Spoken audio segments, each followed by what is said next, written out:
இயேசு கிறிஸ்துவின் இனிய நாமத்திலும் சேனைகளின் அதிபதி தரிசன சபையின் சார்பிலும் இந்த தரிசன வார்த்தை என்ற யூடியூப் சேனலுக்கு உங்களை வரவேற்கிறேன்.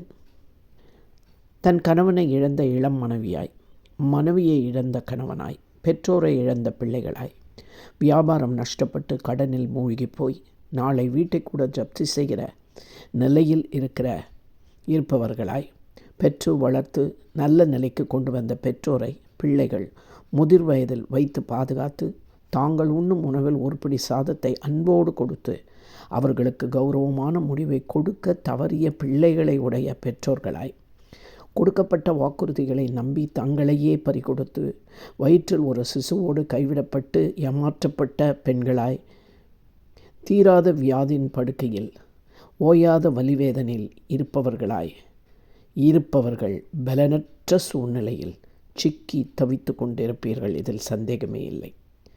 இதே சூழ்நிலை ஒரு ராஜாவுக்கும் வந்தது. ஆனால் அதிலிருந்து அவர் எப்படி விடுவிக்கப்பட்டு ஆசீர்வதிக்கப்பட்டார் என்பதை என்னுடைய பரிசுத்த வேதாகமும் அழகாய் எடுத்துரைக்கிறது.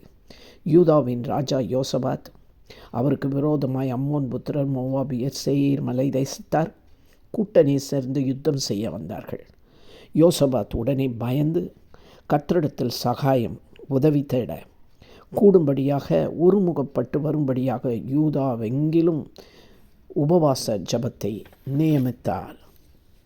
தேவனுடைய மகத்துவங்களை சொல்லி, பரலோக தேவன் நீர், ஜாதிகளின் ராஜ்யங்களெல்லாம் ஆளுகிறவர் நீர், உம்முடைய கரத்திலே வல்லமையும் பராக்கிரமும் இருக்கிறது, ஒருவரும் உமக்கு எதிர்த்து நிற்க முடியாது என்று தேவனை வாழ்த்தி, எகிப்திலிருந்து நாங்கள் திரும்பி வரும்போது வழியிலே இருந்த இந்த அம்மோன் புத்திரர், சேயீர் மலை தேசத்தார், மோவாபியர், இந்த ராஜாக்களை நாங்கள் விட்டு விலகி அவர்களை நாசப்படுத்தாமல் கொள்ளையாடாமல் நாங்கள் வந்தோம்.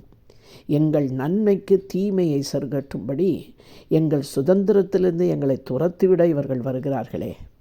இந்த ஏராளமான கூட்டத்திற்கு முன்பாக நிற்க எங்களுக்கு பலன் இல்லை ஐயா. நாங்கள் செய்ய வேண்டியது இன்னதென்றும் எங்களுக்கு தெரியல. எங்கள் கண்கள் ஒத்தாசை வருகிற பர்வதமாகி உண்மையே நோக்கி கொண்டிருக்கிறது என்று ஜெபித்தார்கள். இந்த ராஜா யோசபாத் ஜெபித்தது போல, தேவனே, நாங்களும் பலனற்று போகிறோம், இதற்கு என்ன செய்ய வேண்டும் என்று எங்களுக்கு ஒன்றுமே புரியலை. இந்த விஷயங்களுக்காக நாங்கள் எப்படி ஜெபிக்கணும்னு கூட எங்களுக்கு தெரியல. நாங்கள் உண்மை மேலே விசுவாசமாக இருந்து இந்த வார்த்தைகளை, இந்த விஷயங்களை உமக்கு நாங்கள் தெரிவிக்கிறோம் என்று நீங்களும் ஜெபிக்க ஆரம்பியுங்கள். அவர்கள், அந்த ராஜாவும் அந்த நாட்டாரும் ஜெபிக்கும்போது, யகாசியேல் என்னும் ஒரு லேவி புத்திரன் என்று சொல்லப்பட்டிருக்கிறது, ஒரு ஊழியக்காரன், கர்த்தருடைய ஆவி அவர் மேல் இறங்கி, இந்த ஏராளமான கூட்டத்திற்கு இப்படிப்பட்ட காரியங்களுக்கும் நீங்கள் பயப்படாமல் கலங்காமலும் இருங்கள், இந்த யுத்தம் உங்களுடையது அல்ல, தேவனுடையது என்று சொன்ன அதே தேவன், அதே வாக்குத்தத்தங்களால் இந்த செய்தியை கேட்டுக்கொண்டிருக்கிற உங்களோடும் தேவன் பேசுகிறார். இந்த யுத்தம் உங்களுடையது அல்ல, இது தேவனுடையது என்று உங்களோடு தேவன் பேசுகிறார். கர்த்தர் யுத்தம் செய்தால் என்ன நடக்கும்? நாம் நின்ற இடத்திலே நின்று கொண்டிருக்க வேண்டியதுதான். கர்த்தர் எல்லாவற்றையும் நமக்காக செய்து முடிப்பார், விடுதலையை கொடுப்பார். மேலும் யோசபாத் ராஜா ஆயுதம் அணிந்த தன் சேனைக்கு முன்னதாக பரிசுத்தமுள்ள மகத்துவமுள்ள தேவனை துதித்து, அவர் கிருபை என்றும் உள்ளது என்று அவரை பாடும் பாடகர்களையும் நிறுத்தினார். இன்றும் இவ்வளோ பெரிய பிரச்சனைகளை வைத்து கொண்டு எப்படிடா பாடி துதிக்க முடியும் என்று நினைக்காதீர்கள்.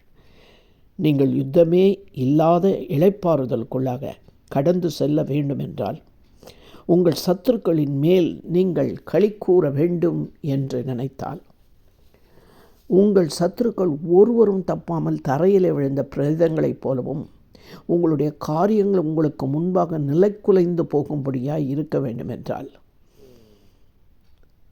உங்கள் சத்துருக்களை நீங்கள் கொள்ளையாட வேண்டும். அப்படியாக தேவனுக்கு நீங்கள் பரிசுத்தவான்களின் தெய்வ ஜனங்களுக்கு முன்பாகவும் தேவனுக்கு சாட்சியாக நிற்க வேண்டும் என்றும் நீங்கள் நினைத்தால், விரும்பினால், தேவனை துதித்து பாடுங்கள், ஆராதியுங்கள்.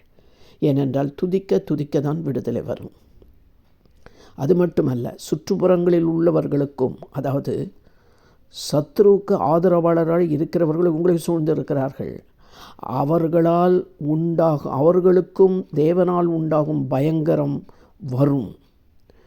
உங்களுக்கு அமைதியையும் நீதியையும் சமாதானத்தையும் மகிழ்ச்சியையும் ஜெயத்தையும் தேவன் கொடுப்பார். உங்கள் சத்துருக்களுக்கோ அவர்களுக்கு ஆதரவாய் இருக்கிறவர்களையோ தேவனுடைய பயங்கரம் அண்டும். நீங்கள் எளிதாய் ஜெயம் பெற முடியும். இது எளிதான வழி. தேவனை துதித்து பாடி அவரிடம் முறையிடுங்கள். நீங்கள் யுத்தம் பண்ண எழும்பவே எழும்பாதீர்கள்.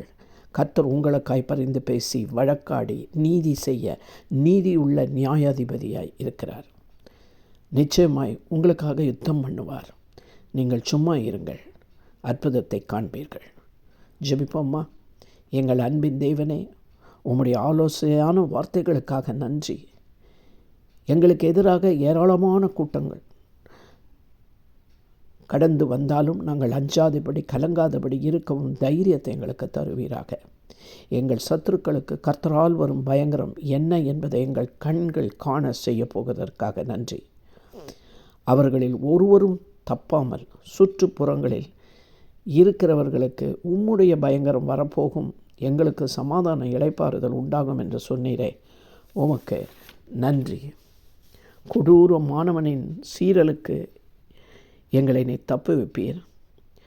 மதில்கள் மேலே மோதி அடிக்கிற ஒரு பெருவெள்ளத்தைப் போல வருகிற எங்கள் எதிராளிகளை கர்த்தாவே நீர் சந்தியும். நீர் ஏழைகளுக்கு பலனானவர் அல்லவா? நெருக்கப்படுகிறவர்களுக்கு எளிமையானவர்களுக்கும் நீ திடராய் இருக்கிறவர் அல்லவா? நீரே பெருவெள்ளத்துக்கு தப்பும் அடைக்கலமாயும் வெயிலுக்கு ஒதுங்கும் நிழலாகவும் எங்களுக்கு இருக்கும்படியாய் உம்முடைய திருப்பாதங்களில் எங்களை முழுவதுமாய் நாங்கள் ஒப்பு கொடுக்கிறோம். எங்களை அற்புதத்தை காணச் செய்வீராக. இயேசுவின் மூலம் ஜெபிக்கிறோம் எங்கள் நல்ல பிதாவே, ஆமென். கர்த்தர் உங்களை ஆசீர்வதிப்பாராக. இந்த செய்தி உங்களுக்கு ஆசீர்வாதமாக இருந்திருக்கும். இதை மற்றவர்களுக்கும் ஷேர் பண்ணி, லைக் பண்ணி, சப்ஸ்கிரைப் பண்ணாதவர்கள் சப்ஸ்கிரைப் பண்ணுங்கள். கர்த்தர் உங்களை ஆசீர்வதிப்பார்.